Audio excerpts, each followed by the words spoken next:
Terraform Init. It's the most basic and first command that you would run, but it's packed with so many features. So why don't we unpack that in this video? Hi, my name is Sam Gabriel, and let's get started.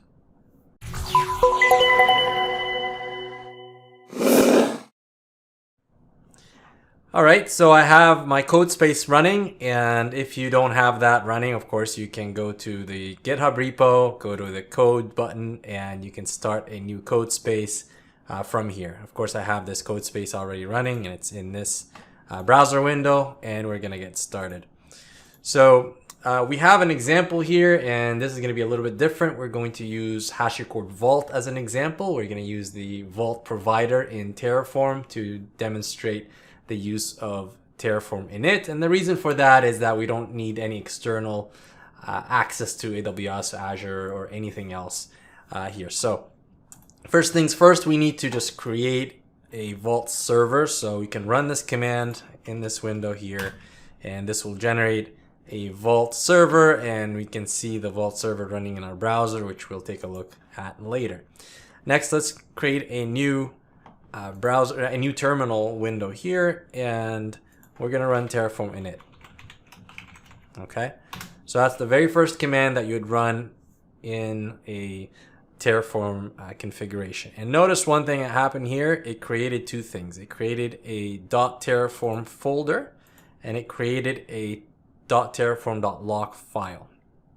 Okay, so we're going to take a look at these, but just to look at the output of the Terraform Init command, it's saying that it's initializing the backend. And the backend is where you're really going to store your state file. And the state file is what tells Terraform what's happening or what the state is of the real world. So if it's creating a resource in the real world, it's going to store that resource in a state file to keep track of what resources have been provisioned. What else does it do? It initializes provider plugins. So it's going to create or download and install plugins. In this case, we need the Vault plugin, and a plugin is a way for Terraform to interact with the API of whatever system you want to interact with. In this case, we want to interact with Vault. So we're going to talk to Vault's API. We need the Vault provider. Okay. So it's looking for version 3.17.0 of the Vault provider. We have specified that in the configuration. I'll show you in just a moment. So it went out, it found that particular version, it downloaded and installed it, and also created this lock file, terraform.lock.hcl. So that's what it did. We can further investigate, take a look at this lock file. This lock file is a dependency lock file that allows Terraform to make sure it pins the provider versions that it's downloaded. In this case, the Vault provider version is 3.17.0. So if down the road somebody is running this code again, then Terraform will make sure that it uses this particular version of the Vault provider. And this particular file is to be pushed into Git. You need to do that so that, again, anybody who pulls down your code will run with exactly the same version of provider that you've run. So very important file, very important to have here. If I run the tree command, it will show you my file structure. If I run the tree command with -a, it will show you what it actually downloaded for us in the .terraform folder here, which is right here. So you can see that there's a providers folder. The registry is the public registry under HashiCorp, and under Vault 3.17 is what we talked about, Linux AMD 64. And here is the binary for that provider. So if I continue to go down this path right here, you can see that this is a binary file that we can't really access. And Terraform is written in Go. So this is a binary that was created by the Go programming language. Okay, so you don't need to worry too much about that. Terraform will take care of that for us, but just know what happens when we run Terraform Init. Okay, so we've initialized our Terraform. Next command typically is running Terraform plan. So let's run Terraform plan, but first let's export our vault token, which is the root token. And then we're going to run Terraform plan, and we'll see what Terraform plan is going to do.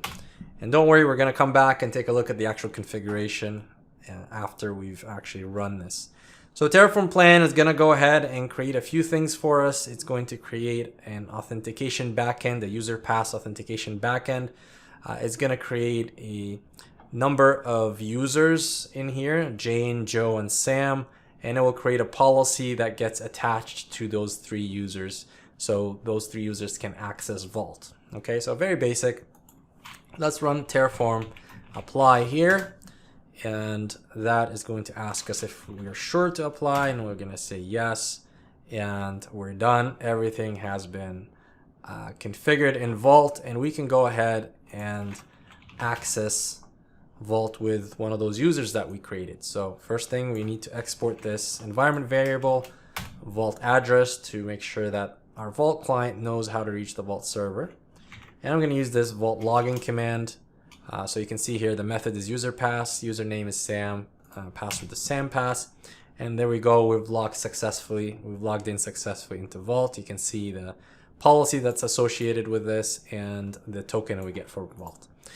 If we want to do this through the UI, so we can go here and click on this button. This should take us to the Vault UI that CodeSpace has created for us. It forwards to port 8200, and from here we can log in with the same credentials. So just give it a second here to load. Here we go, we got the UI. I actually had to pause the video and change the port visibility from private to public, so sometimes you have to do that. So under ports, just right click here, the visibility, and change port visibility to public. And away we go. All right, so now we can change the method to username. I can put my name Sam and Sam pass, hit enter, and we're inside of Vault. So it looks great, excellent. So now that we've finished applying everything, that's great. Now let's take a look at the actual configuration. So we have a main.tf file, and in here, as you can see, we have the required provider is Vault, and we've specified the actual provider version, which is encouraged to do so that you can pin this version and gets pinned in your lock file. And here we're talking about the address, or we're providing the address for Vault inside of the provider block for Vault. And then we're creating a policy, an authentication backend, a generic secret for our users that's actually using the for each statement. So it's going around the different var users. I have a users variable, and it's going ahead and creating a secret or user for these secrets, and then we're good to go. So that's how we're creating those users. And if you look at our variables file, we'll see that we have really 2 variables: the Vault address, which is what we have here for the dev Vault server that's running, and we also have a map variable here that maps. That basically grabs a username and a password, and you'll see the actual variable is here, and this variable, as you can see, it's grayed out because it's in our .gitignore file, so that this doesn't get pushed into Git, because this is where we're going to put our users and passwords. Okay, so just be aware of that. You can see the key here is Joe, and then you have a value. Inside the value there's a password, there's a key, and another value: Joe pass, Sam pass, Jane pass. So that gets passed in, and we iterate over it with for each, and then we get that into Vault. Okay, so that's great. Now let's do a few more things around the Terraform Init command, since that's the topic of our video today. So let's refactor now using modules. Okay, so what we're going to do is I want to show you that when you add a provider or add a module, you're going to have to rerun the Terraform Init command. So let's see that in action. And what we can do is now go to our main file, and in the main file, let's go and comment this out and uncomment this. And now what we're doing is we're adding a module, a child module called users, and in here we have 3 variables we're passing in: the users variable, policy names as a list and a user path. And that actually takes us to the module called users here. And all we're doing is we pass the same vault generic secret resource. Instead of having it in the root module, we passed it to a child module with nothing in the outputs, and the variables are similar to what we saw before, except we have policy names here and user path to get all the things working. All right, so we don't have to worry about this too much. All I'm just trying to show you is that if I go ahead and run Terraform plan after I've introduced a module, I'm going to get an error and it says this module is not yet installed. Run Terraform Init to install all modules required by this configuration. And if I go and run Terraform Init without if I go ahead and run Terraform Init, that's actually what will get things working, right? So you can see that here we have initialized a new module called modules users. So that got initialized. And if we look at the .terraform file, we see that we have another folder, not just providers, but modules as well. And modules.json file got created for our module. So now this is good. All we need to do is run Terraform plan once again. We'll show a few things. We're going to destroy the secret resources here because now they're under the module. So we can run Terraform apply and say yes, and now everything is good to go, right? So we've migrated over to a module structure. And one more thing, I mean, there are a couple of things to look at here. If you need to look at some of the Terraform Init commands, you can always run Terraform Init -h or dash help.